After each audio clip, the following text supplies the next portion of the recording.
Hi everyone, সকলেই কেমন আছেন? আশা করছি সকলেই ভালো আছেন। তুষার 25 ইউটিউব চ্যানেলের নতুন একটি ভিডিওতে আপনাকে স্বাগত। আপনারা যারা 12,000 টাকার ভিতরে একটি ফোন কিনতে চাচ্ছেন তাদের জন্য স্যামসং লঞ্চ করে দিল স্যামসং এনোভা 13। এই ফোনটিতে আপনারা 8 জিবি র্যাম, তার সাথে সাথে 128 জিবি রোম পেয়ে যাবেন। এছাড়াও 5 ডিসপ্লে থাকছে এবং এই বাজেটের ভিতরে বেস্ট ক্যামেরা এই ফোনটি অফার করছে। কন্ট্রোল কন্ট্রোল এছাড়াও এই ফোনটি আমাদেরকে কি কি অফার করছে, এই ফোনটিতে কি কি লেখেন্সি রয়েছে, সবকিছু আপনাদেরকে জানার চেষ্টা করব। চলুন তাহলে আমরা মূল ভিডিওটি শুরু করি।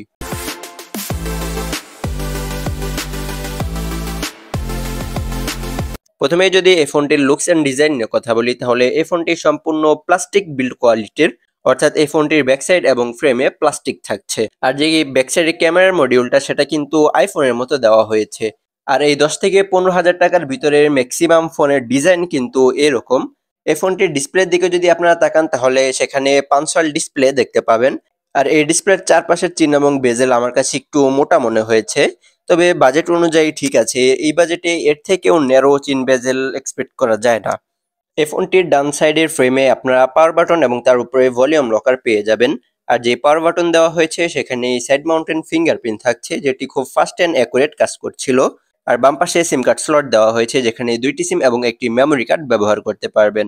আর নিচের দিকের ফ্রেমে যদি আমরা তাকাই তাহলে একটি স্পিকার টাইপ সি পোর্ট, 3.5 এর হেডফোন জ্যাক এবং একটি মাইক্রোফোন দেখতে পাবো। দেন চলুন এই ফোনটির ডিসপ্লে নিয়ে কথা বলি। এই ফোনটিতে 6.56 ইঞ্চের আইপিএস ডিসপ্লে দেওয়া হয়েছে। আর এই ডিসপ্লের রেজুলেশন হচ্ছে 720x1612 pixel, pixel density 269 PPI, expect ratio 20:9। আর এই ফোনটিতে যে পিক ব্রাইটনেস দেওয়া হয়েছে সেটি এনাফ আমার কাছে মনে হয়নি। আর একটু বেশি পিক ব্রাইটনেস দিলে ভালো হতো, কারণ ইনডোরে আপনি এই ফোনটি খুবই ভালোভাবে ইউজ করতে পারলেও আউটডোরে এই ফোনটি ইউজ করতে গেলে বেশ স্ট্রাগল করতে হবে। তবে শ্যাডো এরিয়াতে এই ফোনটির ডিসপ্লে ভালোভাবে দেখা যাচ্ছিল। আর এই ফোনটি out of the box Android 13 A run করছে। আর চিপসেট হিসেবে থাকছে ইউনো এসওসি T616, আর অক্টা কোরের সিপিইউ থাকছে।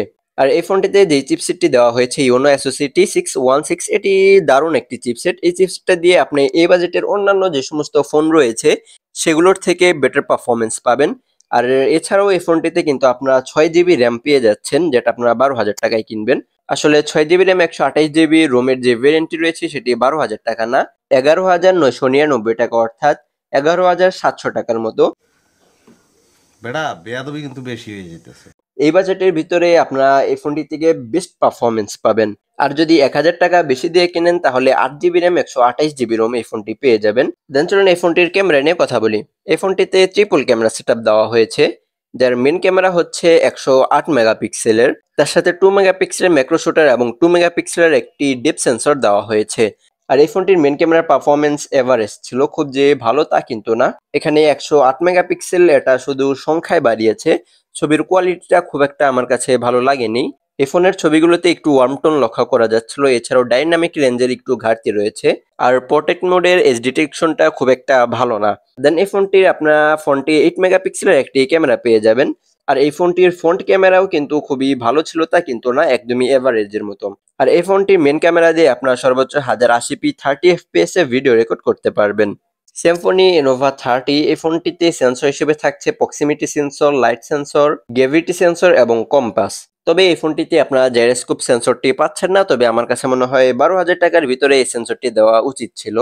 আর এই ফোনটিতে 5,000 mAh একটি ব্যাটারি দিয়েছে। এই ব্যাটারিটিকে চার্জ করার জন্য বক্সে 18 ওয়াটের একটি ফাস্ট চার্জার দিয়েছে। আর এই ফোনটিতে যে ব্যাটারি দিয়েছে এই ব্যাটারি দিয়ে আপনারা অনায়াসে একদিনের উপরে এই ফোনটি ইউজ করতে পারবেন। তো এই ছিল আজকের এই ভিডিও, কার কাছে কেমন লাগলো চাইলে কমেন্ট বক্সে জানিয়ে দিতে পারেন। আর খুব শীঘ্রই আমরা নতুন একটি ভিডিও নিয়ে হাজির হচ্ছি। সেই পর্যন্ত ভালো থাকবেন, সুস্থ থাকবেন আর আমাদের এই চ্যানেলটি সাবস্ক্রাইব করবেন।